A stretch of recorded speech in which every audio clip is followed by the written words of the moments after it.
예수님께서 우리 때문에 십자가 달리신 거 믿으시죠? 근데 그거 가지고는 안 됩니다.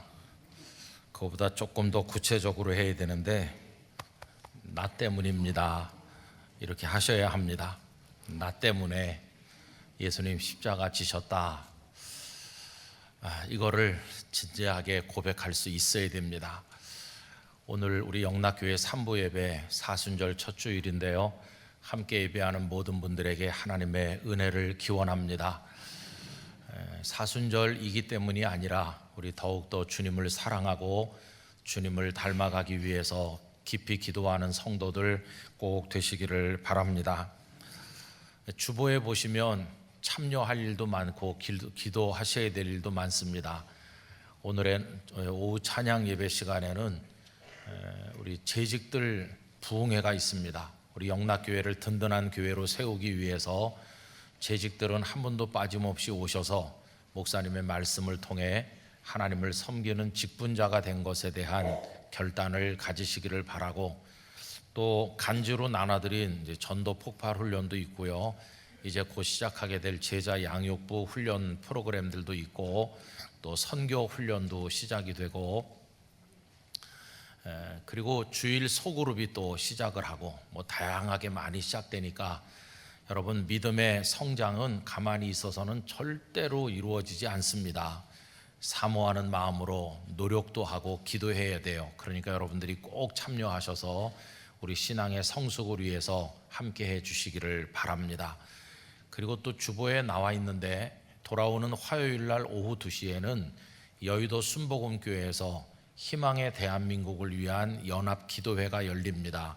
작년에 1차로 우리 영락교회 예배당에서 기도회가 있었는데, 이제 올해 두 번째로 열리게 되는 나라를 위한 기도회입니다. 유기성 목사님, 이찬수 목사님, 유명한 목사님들이 오셔서 말씀도 전하고 또 기도하게 될 텐데, 화요일 날 낮에들 많이 가셔서 같이 기도하면서 우리 나라 사랑의 마음을 하나로 모아주시면 감사하겠습니다. 이스라엘 백성들이 애굽에 살 때 그들의 최고의 소원은 자유를 얻는 것이었습니다. 노예에서 벗어나는 것이죠. 일단 노예에서 벗어나는 출애굽이 있은 다음에 그들의 최고의 소원은 가나안 땅을 얻는 것이었습니다. 일단 가나안 땅을 얻어서 그 땅에 정착한 이후에는 거기서 살았는데, 하나님께서 모세를 통해 그렇게 말씀하셨음에도 불구하고 그들은 하나님의 말씀을 배반하고 우상 숭배자가 되므로 나라가 북왕국 남왕국으로 나뉘게 되었고, 북이스라엘은 아수르에게, 남유다는 바벨론에게 완전히 패망했습니다. 나라 잃은 백성이 되고 나니까 그때서야 이사야 선지자를 비롯해서 많은 주의 종들이 선포한 하나님의 구원자가 오셔서 다시 제2의 전성기를 주시기를 간곡하게 기다리게 되었는데, 다름 아닌 메시아를 기다리게 된 것이었습니다. 메시아께서 오셔서 다시 우리를 일으켜 세워 주시옵소서. 이런 열망을 수백 년 동안 가지고 있었고, 예수님께서 활동하실 그 당시에 유대인들도 메시아에 대한 열망이 아주 강렬하였습니다. 여러분, 메시아를 헬라어로 바꾸면 그리스도입니다. 그러니까 메시아라고 하든 그리스도라고 하든 같은 뜻인데, 기름 부음을 받은 자, 하나님께서 보내시는 구원자를 말하는 것입니다. 이 메시아에 대한 유대인들의 관심은 두 가지 질문으로 표현됐는데, 하나는 도대체 그 메시아가 언제, 어느 때 오시는가, 이 때에 관한 질문이었습니다. 누가복음 17장 20절에 보면 바리새인들이 예수님께 그 때에 관해서 질문하는 걸 볼 수 있는데요, 바리새인들이 하나님의 나라가 어느 때에 임하나이까 묻거늘 예수께서 대답하여 이르시되 하나님의 나라는 볼 수 있게 임하는 것이 아니요, 이렇게 되어 있죠. 예수님의 제자들도 예수님께서 부활하시고 이제 메시아 그리스도이심을 알기 때문에 드디어 이제는 이스라엘 나라를 회복하실 때가 됐나 보다, 이런 마음으로 질문을 했어요. 그게 사도행전 1장 6절입니다. 그들이 모였을 때에 예수께 여쭈어 이르되 주께서 이스라엘 나라를 회복하심이 이 때니까 하니 때에 관한 관심. 그 다음에 그거보다도 더 근본적인 메시아를 생각할 때 했던 질문은 도대체 누가 메시아인가 하는 것이었어요. 여러분, 누가 메시아인가 하는 것은 그들 모두에게 가장 첨예한 관심사였습니다.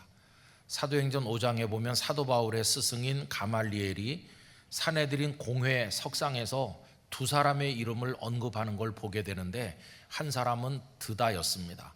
이 드다는 예수님께서 탄생하실 무렵에 유다를 통치하던 대헤롯이 죽던 BC 4년경에 일어났던 사람인데, 수백 명의 사람들의 마음을 모아가지고 그들을 인솔해 갖고 다니면서 굉장한 주목을 끌었던 인물이 드다입니다. 사람들은 드다가 메시아인가 이렇게 생각했을 정도였습니다.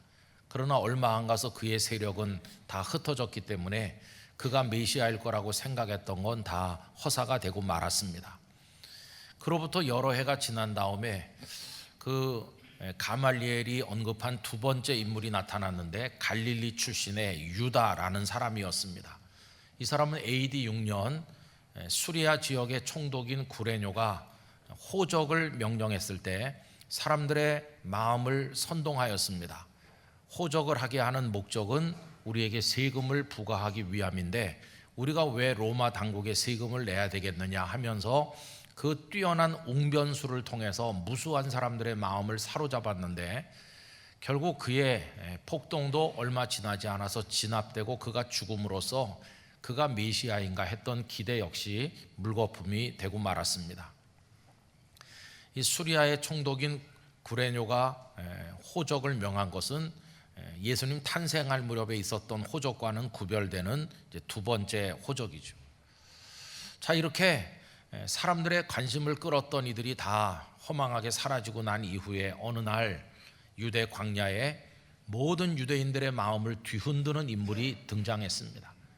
그는 입은 옷차림부터가 사람들하고 달랐는데 다름 아닌 세례 요한이십니다.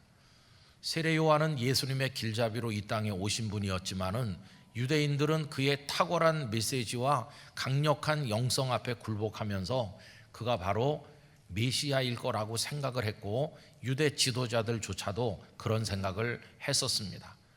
그러나 여러분, 우리가 아는 것처럼 그는 예수님의 길잡이일 뿐이지 결코 메시아가 아니시죠. 나중에 헤롯 안티파스의 부정한 결혼을 책망한 끝에 요한은 허무한 죽음을 맞이하게 되었고, 그대로 그의 사역은 끝나게 되었습니다.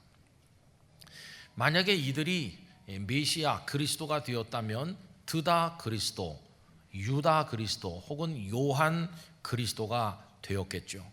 그런데 그들은 다 쓰러져 갔습니다.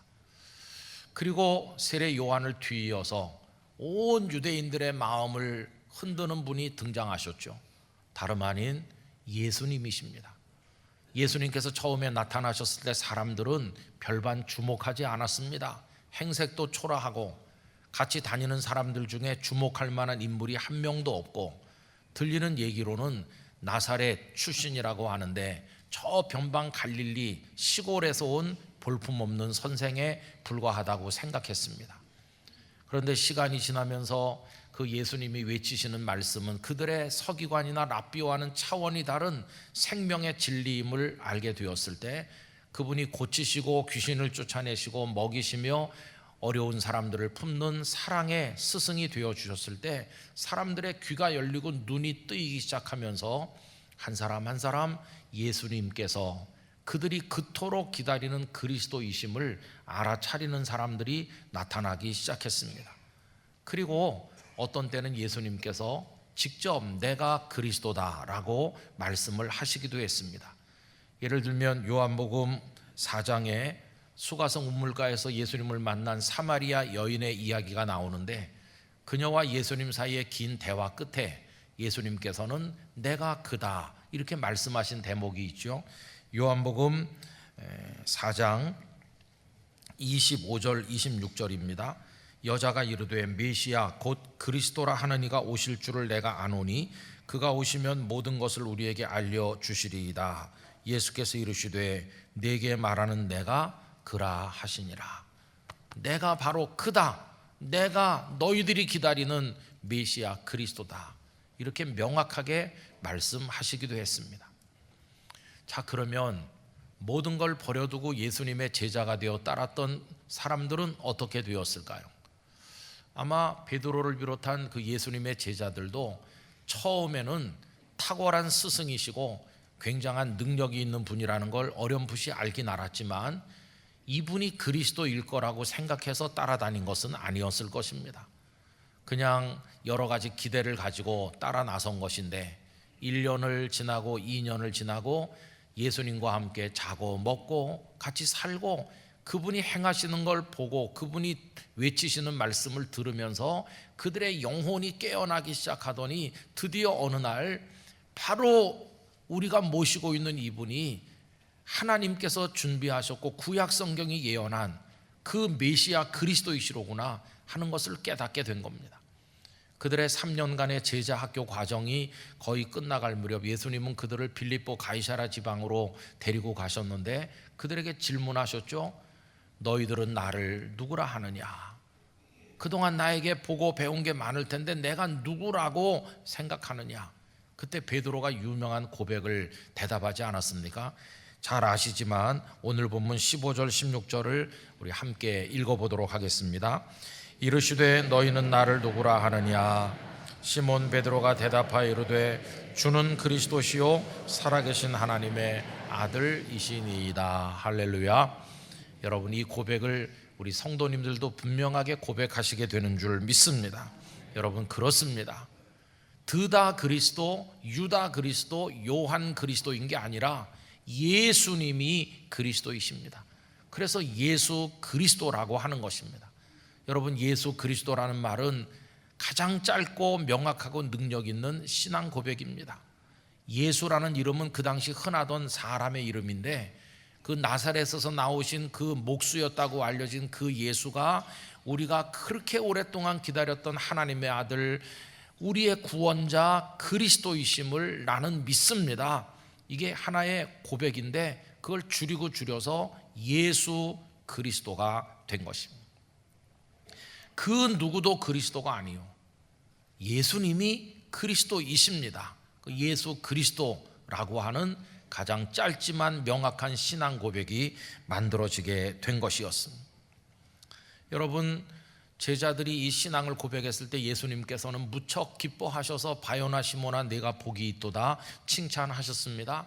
너희들이 이제 나는 단순한 스승이나 능력 행하는 자 정도가 아니라 하나님의 아들로 그리스도로 깨닫게 되었으니 나도 참 기쁘다, 이렇게 말씀하신 겁니다. 자, 이제 거기까지는 다 잘 아시는 이야기고요. 이제 오늘 제가 설교하는 핵심에 도달하게 되는데, 자, 제자들이 예수님께서 그리스도이심을 알게 되었다고 한다면 그 다음에 그 맥락에 있어서 자연스러운 말씀을 하신다면 뭐라고 말씀하셔야 될까요? 이렇게 하셔야 되는 거죠. 자, 너희들은 이제 드디어 내가 그리스도라는 걸 알게 됐구나. 그런데 세상에는 누가 그리스도인지를 몰라서 헤매는 사람들이 너무나도 많단다. 이제 너희들이 사방으로 나가서 바로 내가 그리스도라는 걸 너희들이 알고 있는 그거를 모든 사람에게 알려주도록 하거라. 자, 어서 빨리 흩어져 가거라. 이렇게 하셔야 그 맥락에서 맞는 말씀일 텐데 예수님께서는 그렇게 말씀하지 않으시고 참 이상하게 말씀하셨습니다. 그 뭐냐 하면 내가 그리스도인 것을 아무에게도 말하지 말아라. 여러분, 그게 오늘 본문 20절이거든요. 우리 같이 읽어보도록 하겠습니다. 이에 제자들에게 경고하사 자기가 그리스도인 것을 아무에게도 이르지 말라 하시니라. 그저 지나가는 말로 말하지 마 이렇게 하신 게 아니라 경고까지 하시면서 아주 엄하게 당신이 그리스도이신 것을 일절 누구에게도 말하지 말라고 명령을 하신 것이었습니다. 여러분, 참 이상하잖아요. 아니, 그리스도인 걸 몰랐을 때는 몰라서 못 전한다고 하지만 이 엄청난 사실을 알게 되었는데 왜 전하지 말라고 하시는 겁니까? 세상 사람들이 그거 알고 싶어서 다 혈안이 돼 있는 판에 왜 말하지 말라고 하시나? 여러분, 이걸 깨닫는 게 우리가 진정한 그리스도인이 되는 비결입니다. 왜 그렇게 하셨나? 그것은요, 아직 이 마태복음 16장의 예수님은 성부 하나님께서 이 땅에 보내시면서 원하시는 그 온전한 그리스도에 이르지 못하고 계시기 때문이에요. 여러분, 그분이 이 땅에 오신 목적을 우리가 알아야 됩니다. 그동안에 예수님은 많은 일을 하셨어요. 가르치셨죠, 고쳐주셨죠, 귀신을 쫓아내셨죠, 배고픈 자를 먹이셨죠, 불쌍한 사람 곁에 사랑으로 함께 하셨죠. 많은 일을 하셨잖아요. 근데 그분이 왜 오셨습니까? 예수님이 오신 것은 그런 일들을 하시려고 오신 게 아닙니다. 예수님께서 오신 목적은 우리를 구원하러 오신 것이었어요. 그 구원의 핵심은 뭐냐 하면 모든 고통과 멸망의 원인이 되는 죄를 해결하고 죄로부터 우리를 구원하시는 것입니다. 그 죄가 가져온 사망, 그 영원한 멸망으로부터 우리를 건지시는 게 구원이고, 죄와 사망에서 우리를 건지심으로 사탄의 손에서 우리를 건져 하나님의 아들과 딸이 되어 영원한 생명을 얻게 하시는 거, 그게 바로 구원인 것이에요. 그걸 위해서 예수님께서는 이 땅에 오셨습니다. 그런데 가르치시고 고치시고 먹이시고 사랑하시는 이거 가지고는 그런 구원을 이룰 수 없는 것이죠. 그런 구원을 이루기 위해서는 반드시 통과해야 될 일이 두 가지 있었던 것입니다. 그래서 여기서 말씀하지 말라고 하신 겁니다. 그런데 마태복음이 끝나는 맨 마지막 28장 19절 20절에 보면 모든 족속으로 제자를 삼아 아버지와 아들과 성령의 이름으로 세례를 주라고, 또 마가복음 16장에서는 온 천하에 다니며 만민에게 복음을 전파하라고, 그때는 입을 열어 외쳐라 이렇게 말씀하시잖아요. 그러면 그 맨 끝에서는 전하라고 하신 예수님께서 왜 여기 16장에서는 쉬 이렇게 하셨을까요? 그리고 이 16장 이후로 28장 사이에서 일어난 일이 뭘까요? 그게 바로 그 두 가지입니다.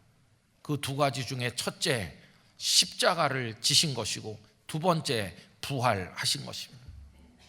십자가와 부활이 없이는 우리를 구원하시는 온전한 그리스도가 되시지 못하는 것입니다. 이제 예수님은 그리스도로 오셨지만 이 마지막 단계에 진입하기 직전에 계신 것이죠. 십자가가 왜 필요합니까? 우리의 저지른 모든 죄악에 대한 형벌을 받아야 되는데, 우리가 받아야 될 형벌을 예수님께서 대신 십자가를 짊어지고 그 고통을 겪으심으로 그 형벌을 대신 받으시는 것이고, 그래서 죽으시는 것이고, 그 과정에 피 흘려 그 보혈로 우리의 모든 죄를 깨끗하게 씻어 주시는 것입니다. 그래서 죄를 해결해 주시고, 이제 죽으셨지만은 죽음의 권세를 이기시고 예수님은 생명으로 부활하셨는데, 좀먹는 제한된 생명이 아니라 영원하고도 완벽한 생명을 우리에게 주시는 그 부활의 역사를 이루신 것입니다. 그렇기 때문에 이 십자가와 부활이 아직 이루어지지 않았기 때문에 지금은 말하지 말아라. 십자가와 부활의 과정이 다 통과된 다음에는 온 천하로 다니면서 당신께서 생명의 구주 되시는 그리스도이심을 전하라고 말씀을 하신 것이었어요. 여러분, 이렇게 말해놓고 보면 십자가와 부활이라는 게 얼마나 중요한지를 알 수 있는 거 아닙니까? 그래서 오늘 예수님은 21절에서 그 맥락에서 제자들을 부른 지 처음으로 당신이 죽으실 것과 부활하실 걸 말씀하는 거예요. 여러분, 21절을 함께 읽습니다. 이때로부터 예수 그리스도께서 자기가 예루살렘에 올라가 장로들과 대제사장들과 서기관들에게 많은 고난을 받고 죽임을 당하고 제3일에 살아나야 할 것을 제자들에게 비로소 나타내시니, 예수님께서는 온전한 그리스도로 우리를 구원하는 구원자가 되기 위한 마지막 단계에 이제 막 진입하시려고 하고 계신 것이었어요. 그게 십자가와 부활이었고, 처음으로 제자들에게 그 사실을 말씀하신 것이었어요. 그래서 여러분, 이 십자가와 부활은 기독교를 기독교 되게 하는 결정적인 사건인 것이, 그 앞에 가르침이 아무리 풍성하고 많은 사랑을 베풀었다 할지라도 십자가와 부활이 없으면 기독교 복음은 그냥 가르침이긴 하지만 생명의 구원에 가져오는 복음은 아닌 것이. 그러면 부활이 먼저인가요? 십자가가 먼저인가요? 당연히 십자가가 먼저죠. 십자가의 죽음이 있은 이후에 부활이 있는 것이지, 십자가 없는 부활은 없는 겁니다. 이 두 가지가 그렇게 중요하고 십자가는 그 중에 먼저 있는 것으로 결정적으로 중요하기 때문에 우리 기독교의 상징은 십자가입니다. 그래서 저 종탑 위에도 십자가, 곳곳에도 십자가, 우리 마음에 새겨야 될 것도 십자가, 우리가 따라야 될 게 십자가 신앙이요, 십자가의 영서인 것이. 여러분, 십자가가 없으면 기독교가 아닙니다. 여기 지금 예수님은 당신이 그리스도인 것도 말하지 말라고 할 정도로 이 십자가와 부활이 얼마나 중요한지를 알려주시잖아요. 이걸 이제 우리에게 적용하면 뭐가 될까요? 두 가지 차원의 얘기를 할 수 있어요. 여러분, 저는 오늘 예배하는 우리 모두가 이 말씀을 깊이 마음에 새기기를 원합니다. 우리에게 두 가지로 적용할 때, 첫째, 십자가가 없는 사람은 그리스도인이 아닙니다. 교인일 수는 있죠. 그러나 그리스도인은 아닙니다. 왜 예수님께서 십자가를 지셨는지 깨닫지 못하는 사람, 그 십자가의 보혈의 은총을 경험하지 못한 사람, 그리스도인이 아닙니다. 자기가 죄인인 줄 모르는 사람, 그래서 회개하지 않는 사람, 회개하지 않았기 때문에 보혈의 능력으로 죄 씻음 받은 경험도 없는 사람, 그래서 늘 교회 오지만 나는 주님을 통해 구원받았다는 기쁨이 없이 바싹 마른 사람, 구원의 감격 없이 종교 행위를 하는 사람일 수 있는 거지만 그리스도인은 아닌 것이죠. 정말 예수님의 그 십자가의 은혜를 통해 죄 씻음 받고 구원 받았다는 걸 안다면, 그거에 감격한다면, 다시는 죄를 반복하지 않아야 됨에도 아무 감각도 없이 과거의 죄를 여전히 답습하고 또 반복한다면 그리스도인이 아닌 것이죠. 주님은 나같이 희망 없는 죄인을 불러서 용서하시고 구원하셨습니다, 이렇게 감격한다고 말하면서도 다른 사람을 용서하지 않고 미워하면서 가족 간에, 이웃 간에, 직장에서나 교회에서나 어디서든지 계속 다른 사람을 품지 않는 사람, 그 사람은 그리스도인이 아닙니다. 예수님은 십자가 지시기까지 바닥까지 내려가시고 겸손하게 희생하고 죽으셨는데도 예수님 이름 팔아가지고 자기 영광과 명예와 자존심, 자기 이름을 높이려고 하는 사람은 그리스도인이 아닌 것이. 여러분, 두 번째로 이거를 공동체에 적용하면요, 십자가가 없으면 그건 교회가 아닙니다. 매주일 모여서 예배하고 그러면서 설교를 하지만 이 십자가의 피 묻은 복음, 부활의 생명의 복음이 없이 그냥 듣기에 편안한 얘기들을 복음이라고 하는 포장지로 싸서 그냥 교양처럼 서로 나누는 그런 얘기나 하고 있는 교회는 그건 교회가 아닙니다. 여러분, 예수님의 겸손과 희생을 배우려고 하지 않고 성공을 추구하는 메시지를 선포하는 곳, 거기는 교회가 아닌 것이. 주님의 복음의 능력으로 부흥돼야 되는데 그건 내려놓고 어떤 재미있는 특별한 프로그램들을 많이 열어서 그걸 통해 교회가 부흥되려나, 이렇게 인본주의적 기대를 가지는 곳은 교회라고 말할 수 없어요.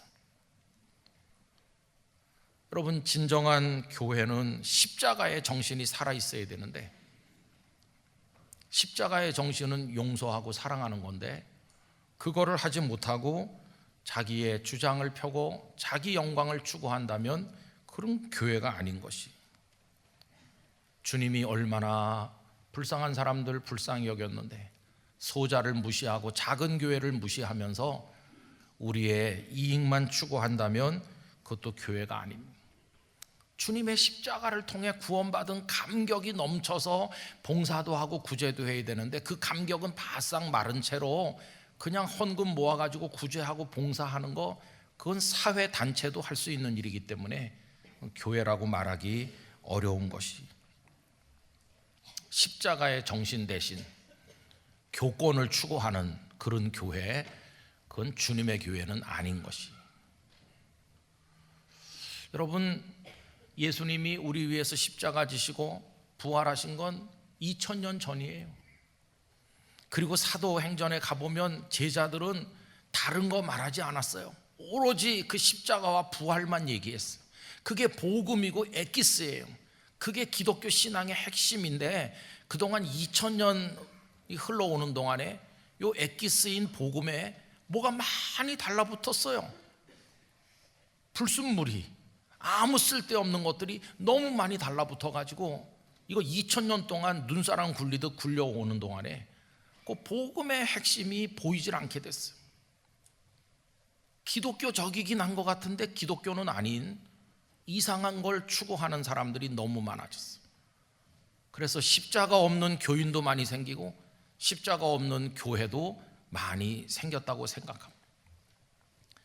여러분, 예수님께서 죽음과 부활을 말씀했을 때 베드로가 어떻게 행동했나요? 절대 그런 일이 있으면 안 된다고 항변했잖아요.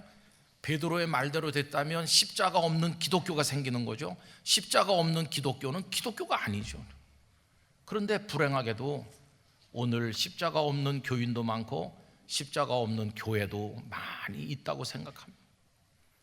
십자가가 없는 교인이 목사가 되기도 하고 장로, 권사, 집사가 되기도 하고 교회를 좌지우지하기도 하고 교계 지도자도 되는 거예요. 십자가가 없는 교인들이 한국교회를 대표하기도 하는 거예요.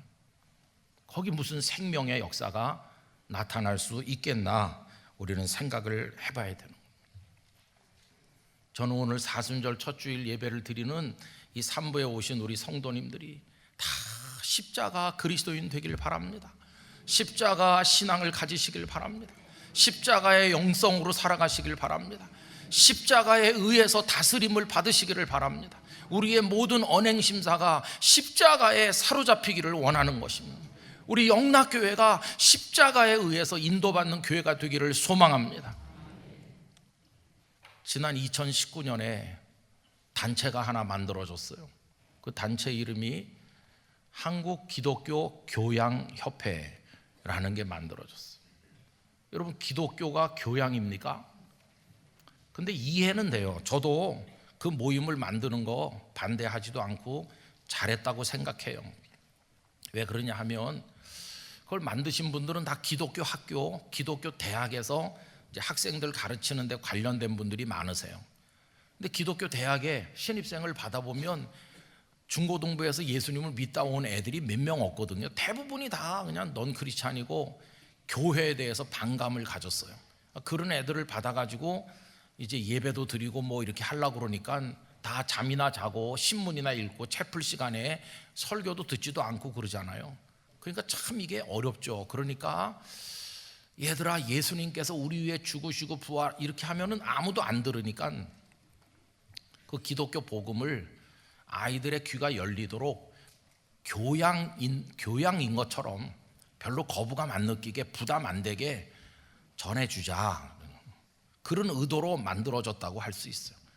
뭐 그게 나쁜 건 아닌 것 같아요. 아이들이 귀를 닫고 있는 것보다 듣는 게 낫잖아요. 그럼 이렇게 하는 거죠. 여러분, 기독교 대학에 오신 걸 환영합니다. 기독교 정신이 얼마나 좋은지 졸업하기 전에 알고 나가시는 게 좋겠어요. 그래서 우리가 예수님이 누군지 알려주려고 하는데, 예수님으로 말하자면 세계 4대 성인 중에 한 분이시고 그분이 사랑을 가르쳤는데, 혹독한 이 세상에 사랑이 얼마나 소중합니까? 여러분들도 사랑 좋아하죠? 그럼 애들이 그럼요, 사랑 좋아하죠, 이렇게 하겠죠. 자, 그 예수님이 얼마나 우리를 사랑하셨는지요. 그러면서 어려운 사람 돌보시고 품어주신 얘기 쭉 하면서 그러다가 그분은 억울하게 십자가에서 죽기까지 했습니다.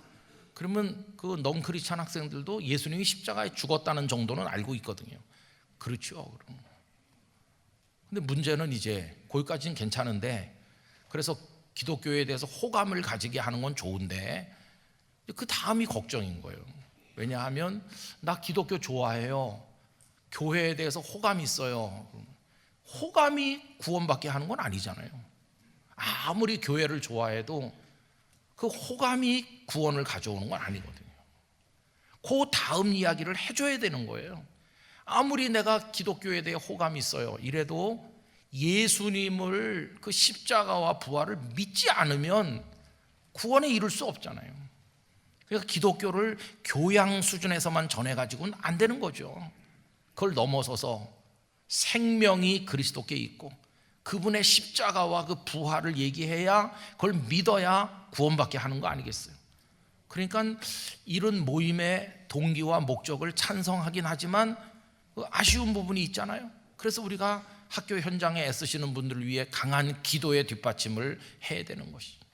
호감에서 끝나지 않고 믿음에 이를 수 있도록 여러분 기도해 주셔야 되는 것이. 사도 바울은 복음을 부끄러워하지 않았어요. 예수님을 믿어야 구원받습니다. 십자가와 부활 이건 믿어야 됩니다. 이렇게 말할 때 사람들이 욕을 해도 부끄러워하지 않았어요. 로마서 1장 16절 우리 다 같이 읽겠습니다. 내가 복음을 부끄러워하지 아니하노니 이 복음은 모든 믿는 자에게 구원을 주시는 하나님의 능력이 됨이라. 먼저는 유대인에게요 그리고 헬라인에게로다. 아멘.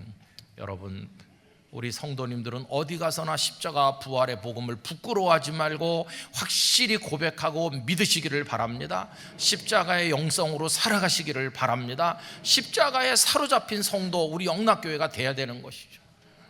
그래서 예수님께서 말씀하셨잖아요. 아무든지 나를 따라오려면 자기를 부인하고 자기 십자가를 지고 나를 따라야 된다. 십자가를 진 그리스도인이 진짜 그리스도인입니다. 교회를 아무리 많이 드나들었어도 이 십자가에 사로잡히지 않은 사람은 그냥 교인이지 구원받는 그리스도인은 아니라는 것이에요. 저는 그래서 한국교회 드나드는 사람 많지만 십자가 없는 목회자, 중직자, 십자가 없는 교인 수두룩하게 많고 진짜 십자가 안에서 구원받는 사람 그다지 많지 않을 거라고 생각합니다. 왜냐하면 사는 모습을 보면 십자가 정신이 없으니까요. 저는 우리 영락교회는 십자가로 가득하길 원합니다. 예수님이 나를 위해 십자가 달려 피 흘린 거 그거 하나 붙들고 주님을 향해 나가는, 그래서 참 생명을 얻는 우리 모두가 되기를 진심으로 축원합니다. 기도하겠습니다. 거룩하신 아버지 하나님, 예수님께서 왜 이 땅에 오셔서 어떤 하나님이 원하시는 그리스도가 되셨고 그걸 위해 어떻게 십자가에서 죽으시고 우리 죄를 씻으시고 부활하셨는지 이 복음의 엑기스를 똑똑히 깨닫고 바르게 믿게 하여 주시고 우리도 십자가에 사로잡혀 십자가 그리스도인으로 살아갈 수 있도록 은혜를 허락하여 주시옵소서. 우리 영락교회뿐만 아니라 이 땅의 교회들이 십자가로 충만한 교회 되게 하여 주시옵소서. 예수님의 이름으로 기도하옵나이다. 아멘.